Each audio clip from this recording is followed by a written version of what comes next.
Branches and leaves fall to the ground, but also the fruit, which is now within reach.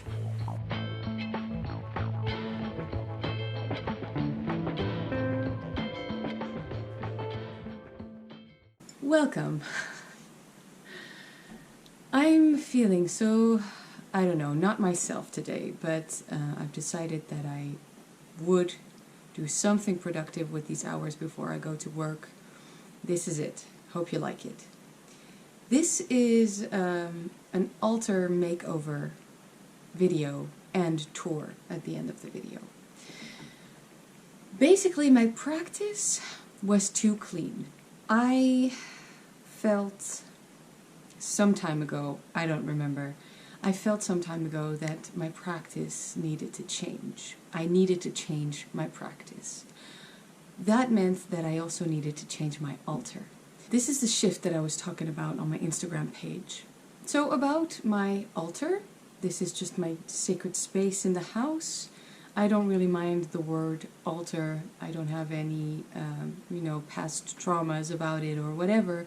I don't see that word necessarily as a religious thing either. Anyway, a while ago I did this video called Witchy Aesthetic, Silly or Significant. It's typical, right? That pretty much right after having filmed that video showing my tarot space, my intention space, that right after that I felt the need to switch everything up. Either way, my sacred space is always changing, a little bit or a lot. It's never set in stone. After the video, I had already changed it a lot, I have to say, and you can see that on my Instagram photos. I changed some things up, and then I took the main thing away again. I had put up this beautiful mirror that is like this round mirror. I don't know how to explain it, but it's it's kind of like this lens, the GoPro lens. And I had been wanting this type of mirror for so long. And then I happened to stumble upon it in a beautiful store. And then I decided to take it away again because it didn't feel right. It felt like there's this whole psychology thing with me, with mirrors anyway. I kind of felt like I needed to perform, I needed to do something perfect, whereas this practice is anything but perfect. And I don't want it to be perfect. That's not the goal. I just want to do. And I think realizing that I've been wanting this mirror, and it's beautiful, I have it over there, like a moon space over there near the window with the bowl of water. And it's good there, it's good for now. I think that the mirror was this big point, actually, where was the switch in my brain where I truly realized, hold on, I want to change things up in my practice. I need a different altar. I don't want it to be perfect. I don't want it to be for someone else. It has to be for me. And so this mirror on the altar, instead of it being a portal, as in a positive one that was helping me, it was this door to all of this shit that I do not want to do in this space, on this table. I want it to be for me in the now. Even I was linking it in my brain to social media.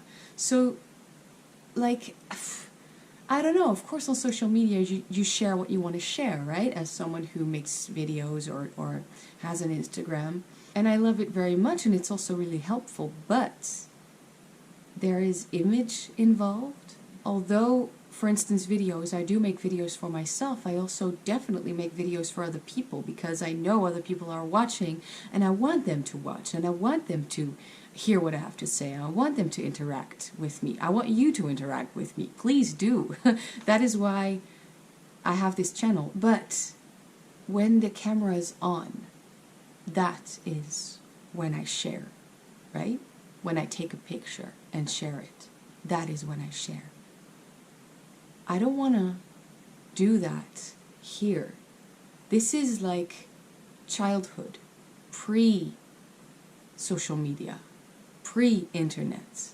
even pre having this huge computer and huge computer monitor in a special tiny room in the house.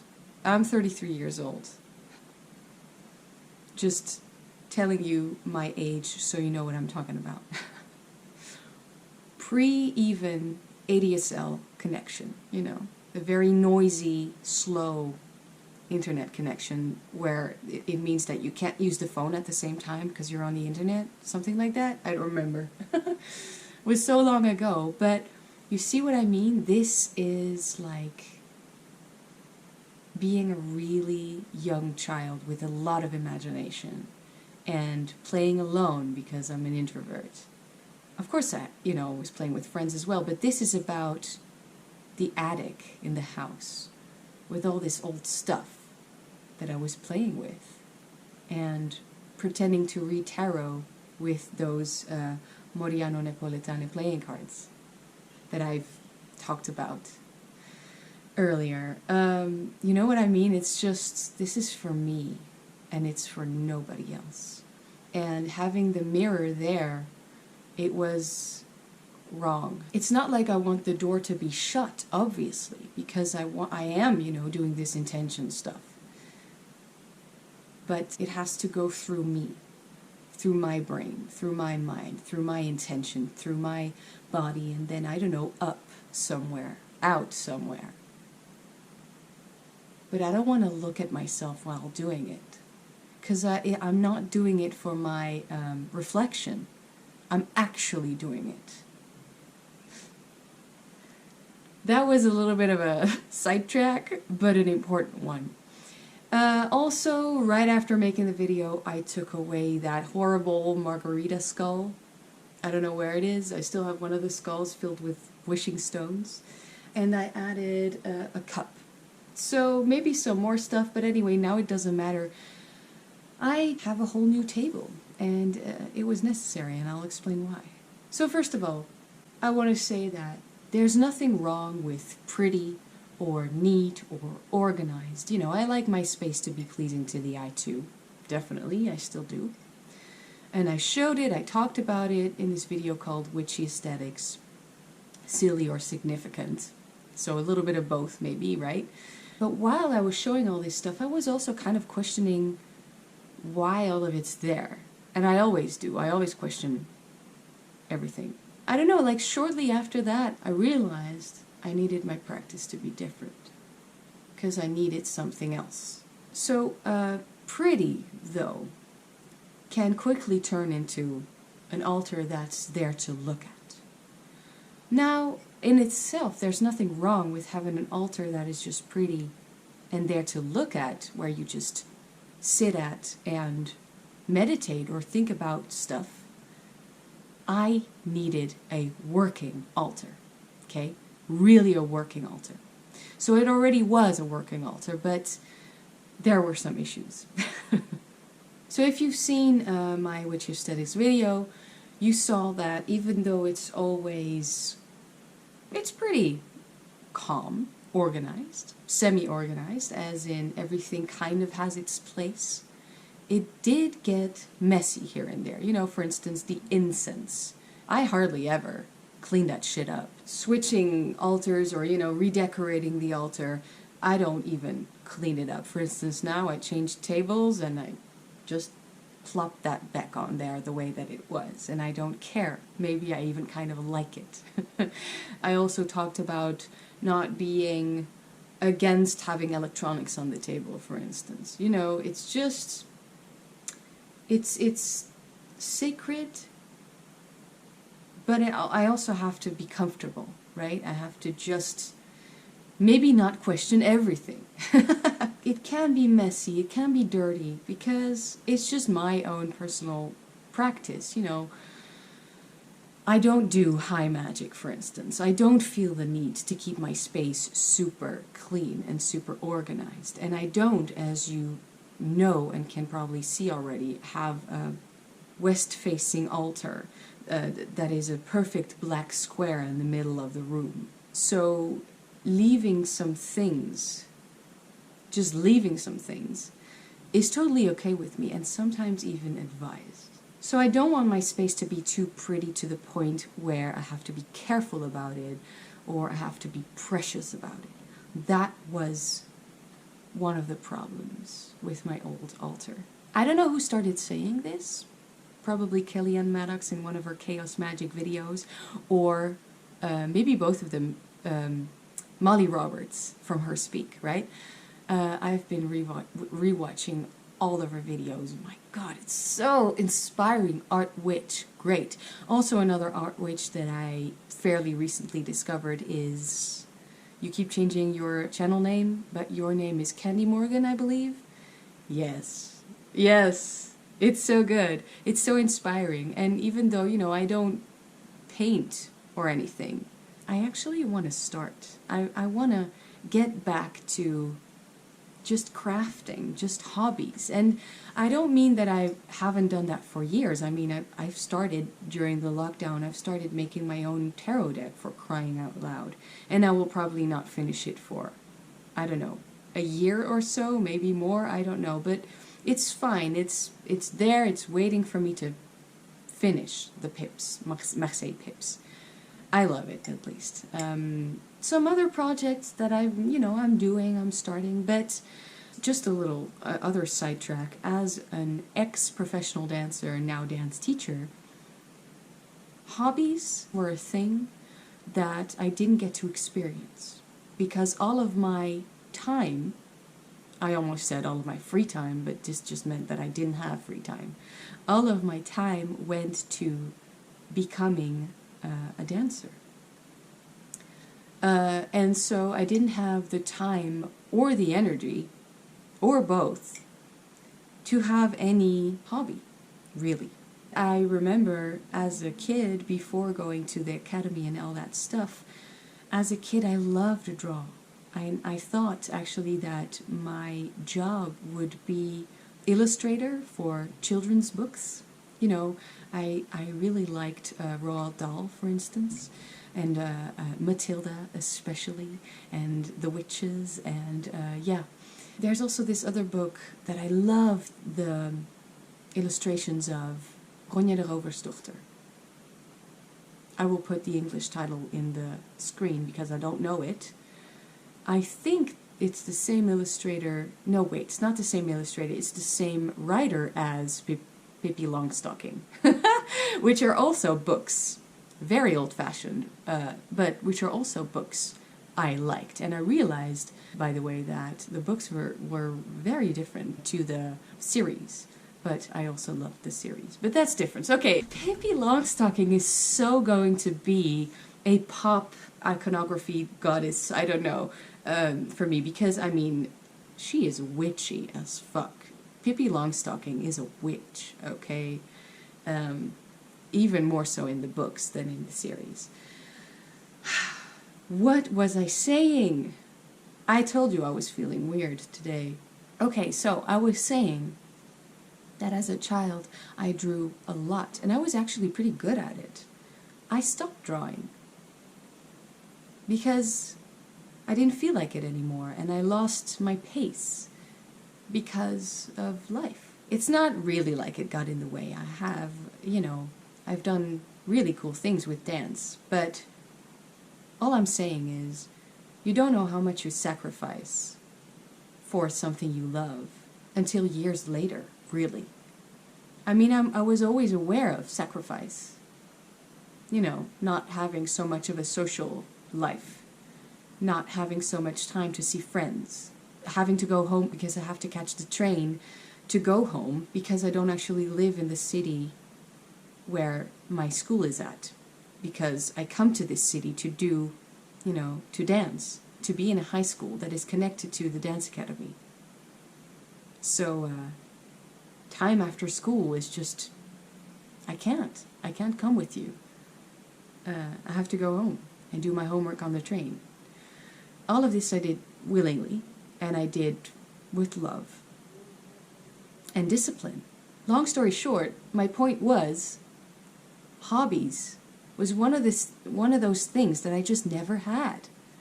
As a kid, yeah, my hobby was drawing, and taking dance classes until I did this audition that got me into the dance school, and so that it could become my profession. And it became my profession.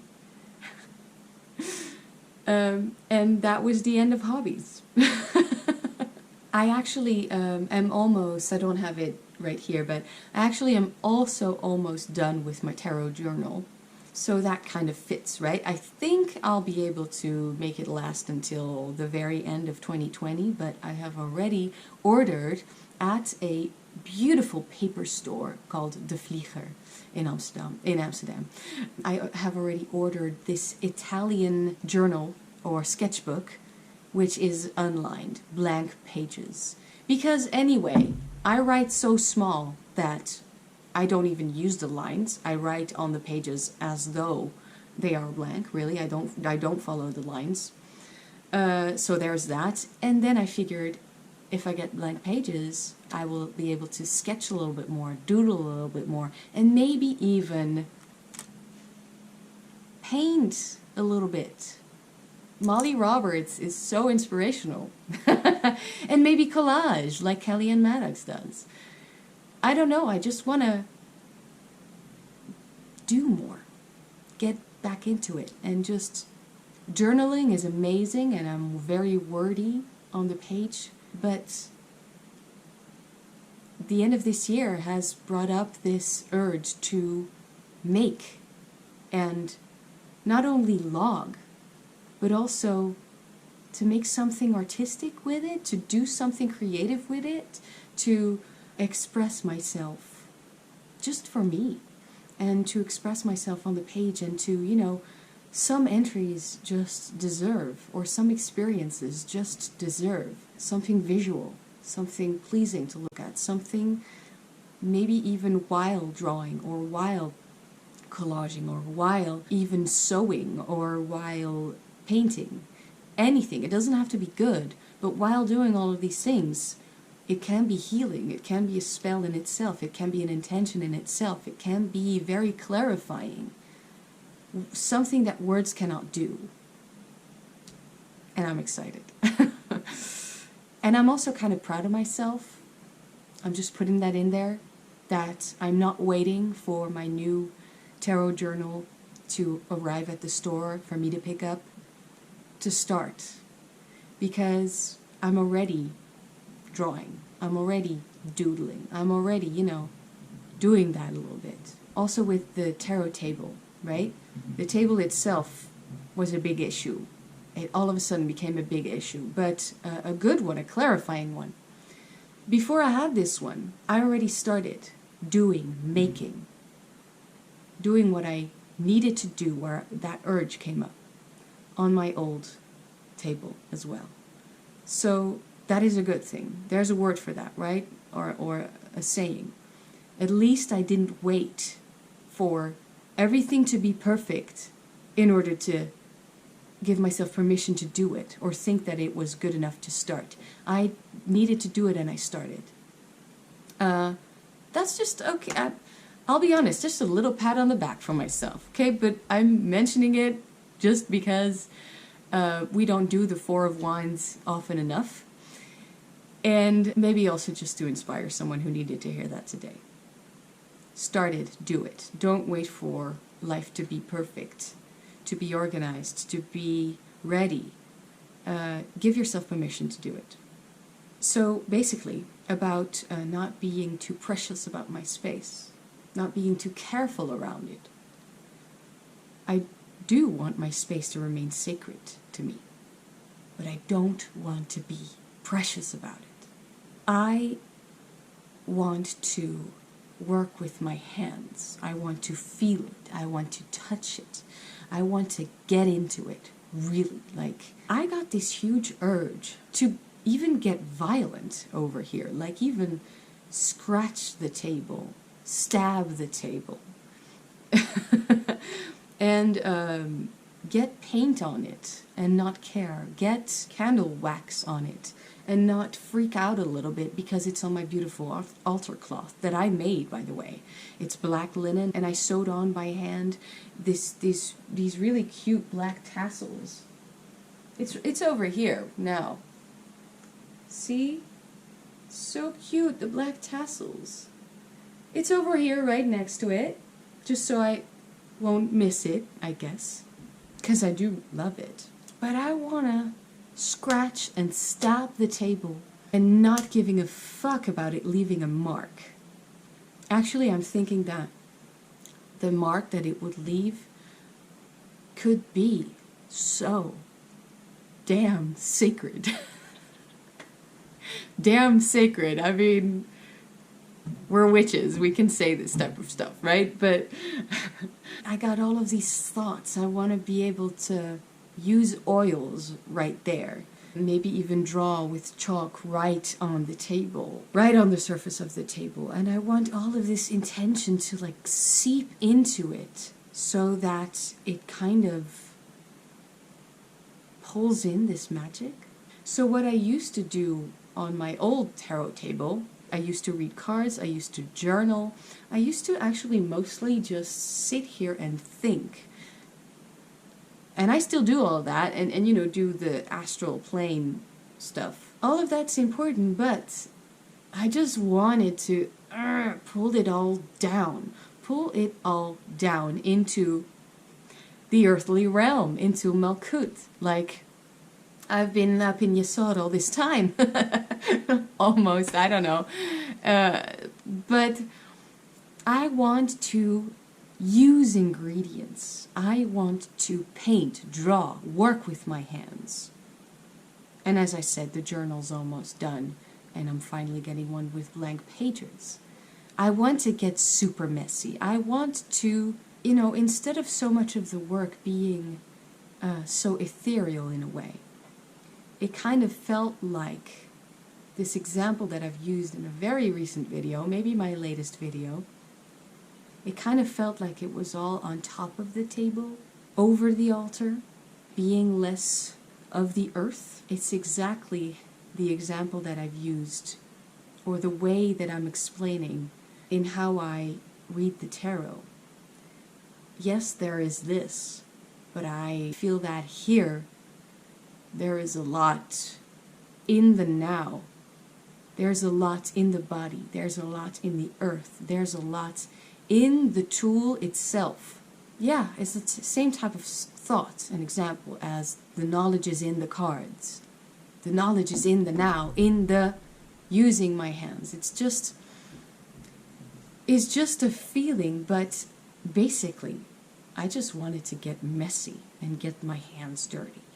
My tarot table was a very cute vintage Formica table that I think shouldn't be scratched or stabbed or all of that stuff. So I protected it with this black altar cloth. Now, of course, I like things to be dark visually. I like that, especially for this type of work.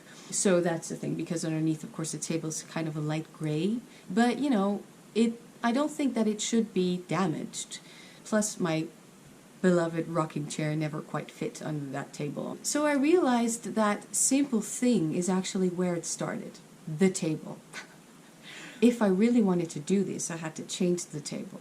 I needed to get an old, weathered, wooden table that I could do all of this on. You know, of course, the reason for putting a cloth on a piece of furniture in the first place to do magical work or to have an altar is that it transforms that space into your sacred space. But the table and this corner in my house had already been completely converted to this practice of mine. So, you know, I didn't actually need to do that anymore, did I? Anyway, the reason for me to put the cloth on the table wasn't even for that, but it was just, you know, because of what I was doing here. Having a cloth is very comfortable to read cards on, to keep them clean. I still want to keep my cards clean, obviously. Just all the other stuff can be messy. So it makes sense, right, that I had this cloth because I was being careful with candle wax, because I was being careful with herbs and well, incense I didn't really care about, but I wasn't using oils on here. I never sprinkled salt up until recently on this cloth. So it makes sense that all of it was just a little bit more neat and therefore also pretty and precious. I realized the cloth was one of the issues, as well as the table itself, because I just don't want those two cute things to get damaged, and this table already is damaged. So I kind of have permission. This was a free table that I picked up somewhere in Amsterdam. On my bike, by the way. Yes, I did that. I was feeling stubborn that day, and I just didn't feel like asking anyone's help. The only help I got was the person giving me this table.